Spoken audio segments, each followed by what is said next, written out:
Hello there, good evening indeed, and many thanks for joining us this evening on Rwanda Television News. We do hope you had yourselves a productive day. And now this is what makes our top stories tonight. Rwanda and Barbados have committed to strengthening their bilateral ties for mutual benefit of the people of both countries through multiple channels, all geared towards long-term development. On Thursday evening at Kigali Convention Center, President Paul Kagame hosted a reception in honor of Prime Minister Mia Mottley and her delegation as they conclude their visit to Rwanda.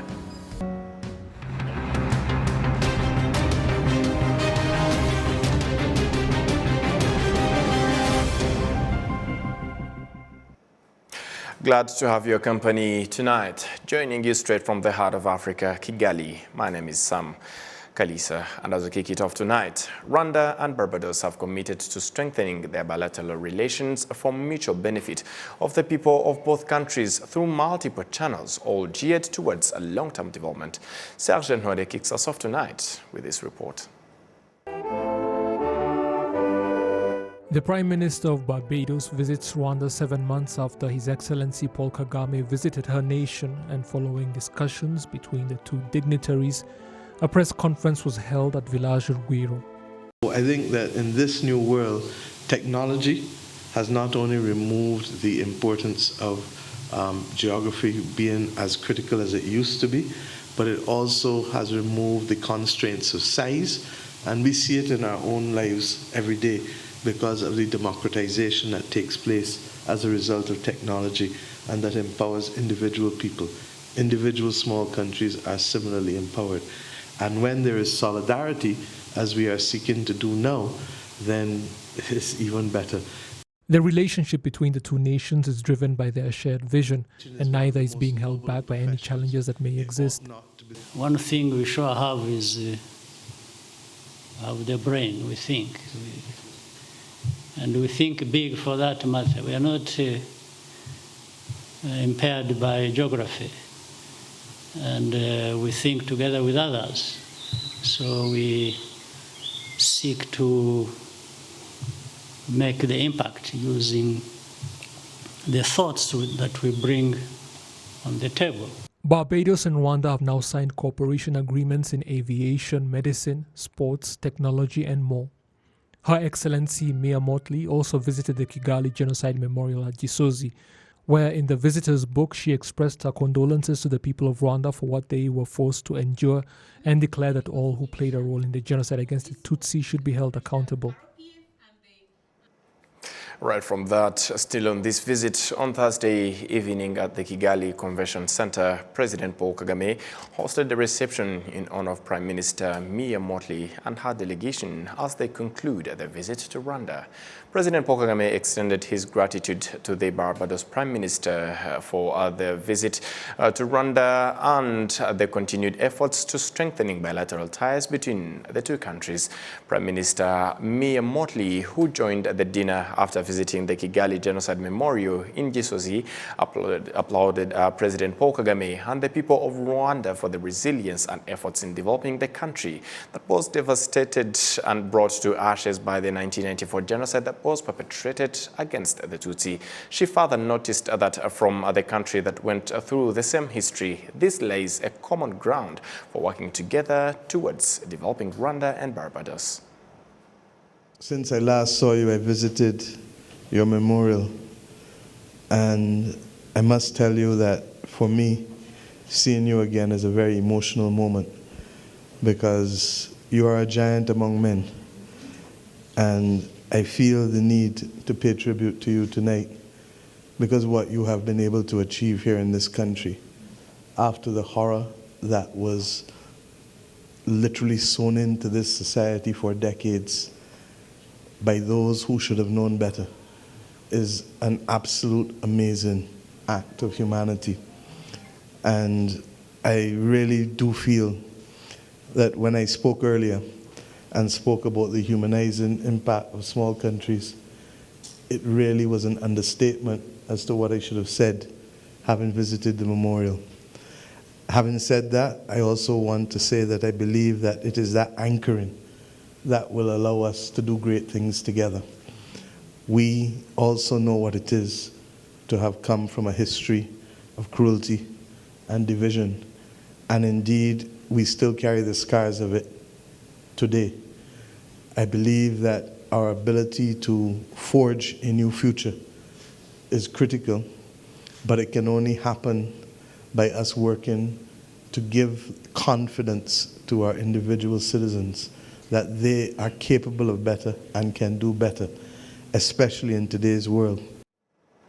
Prime Minister Mia Mottley re-emphasized that there are areas of strong cooperation between the two countries, including tourism, aviation and more. Moving ahead, Rwanda and Barbados have committed to promoting road tennis to make it popular all over the world. The commitment was made on a Thursday after the launch of the game here in Rwanda as a sign of strengthening the good relations between the two countries. Road tennis is similar to table tennis, commonly played in other countries. The fact that it is played on the road makes the game require less infrastructure. During his visit to Barbados in April this year, President Paul Kagame revealed that road tennis is a good game. We launched the sport of road tennis in Rwanda, which I had the opportunity to test myself when I visited Barbados.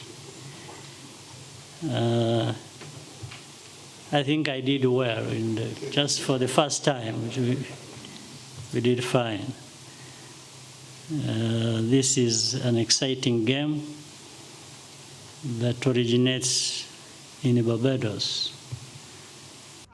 This was also confirmed by the Prime Minister of Barbados, Mia Mottley, who reiterated that the cooperation between her country and Rwanda would make the game reach another level.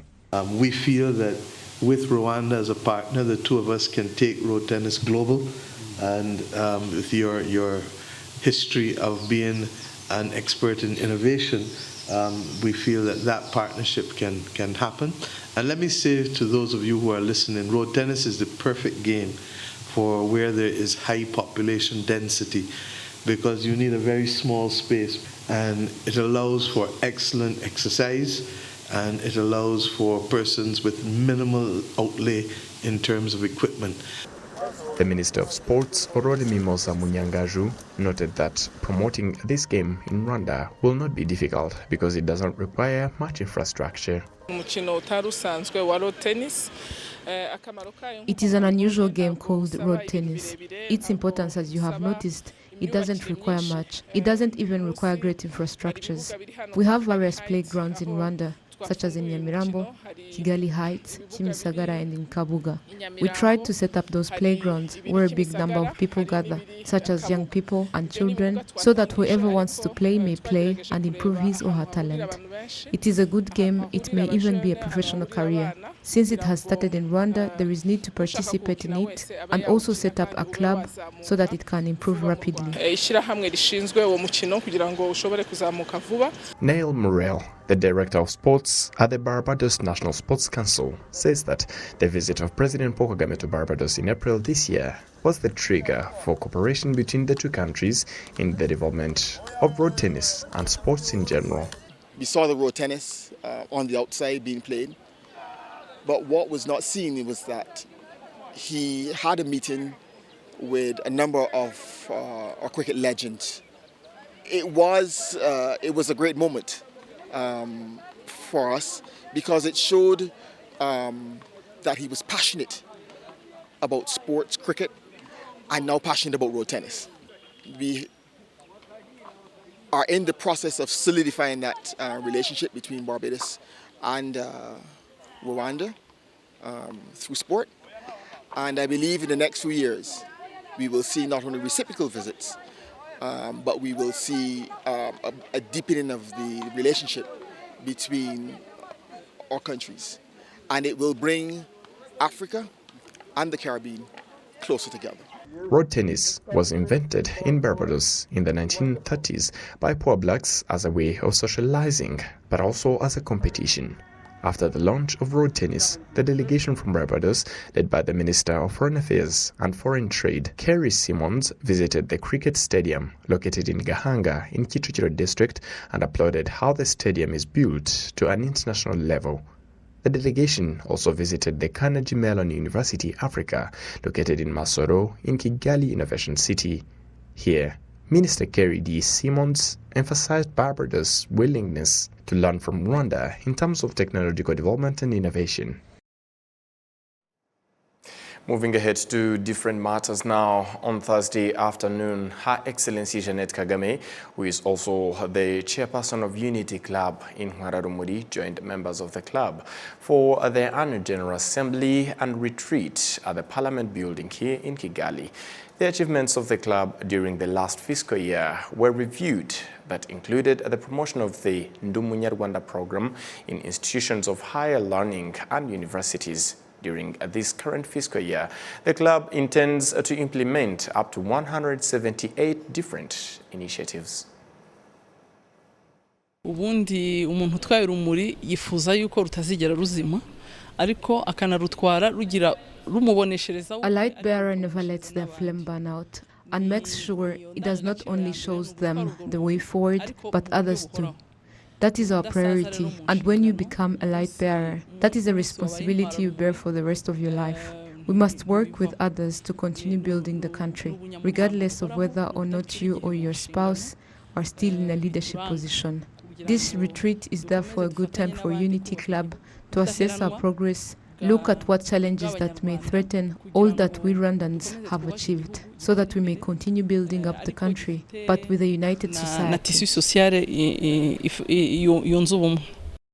During this latest Unity Club in Rwanda General Assembly, 7 new members were welcomed on board.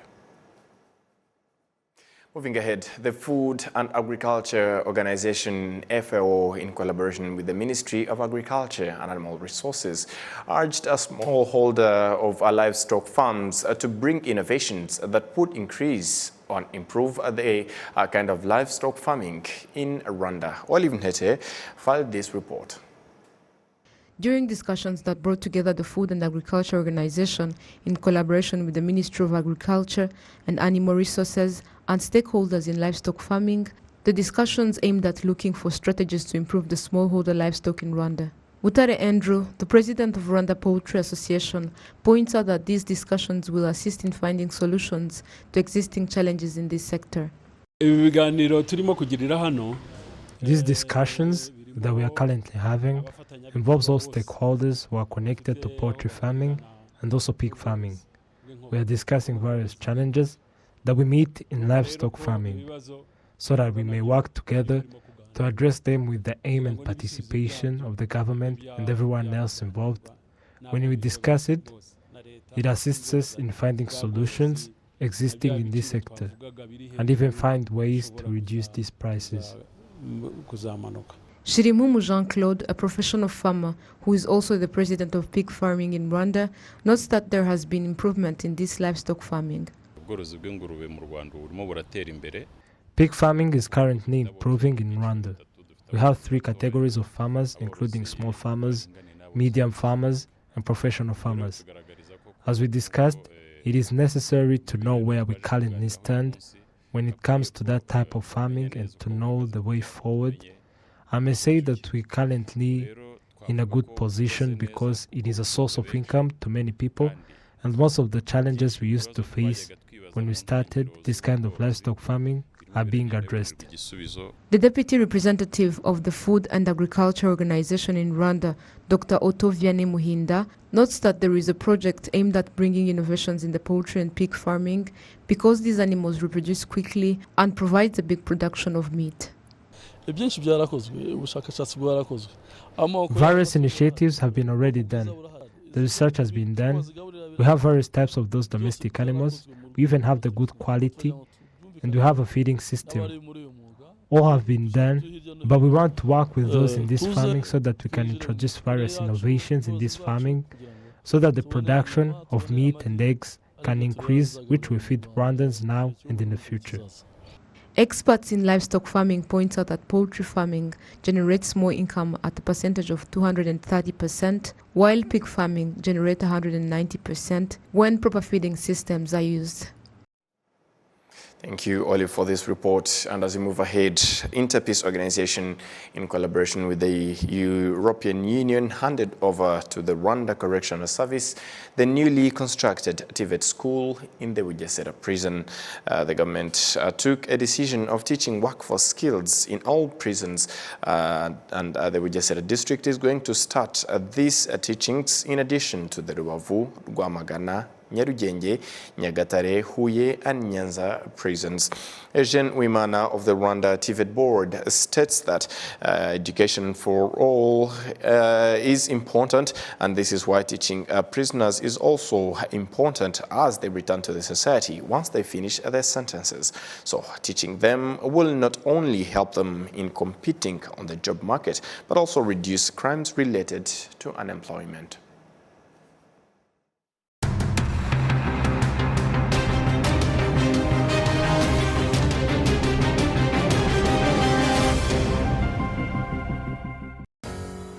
On behalf of the entire news production as well as the technical team that made it happen, many thanks for being with us on this edition of Rwanda Television News. Up until next time, we wish you to stay safe and have a great evening. Goodbye.